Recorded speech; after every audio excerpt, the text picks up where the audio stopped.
Анна Ахматова.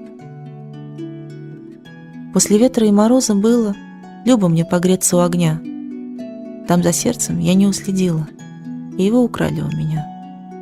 Новогодний праздник длится пышно, влажные стебли новогодних роз, а в груди моей уже не слышно трепетания стрекоз.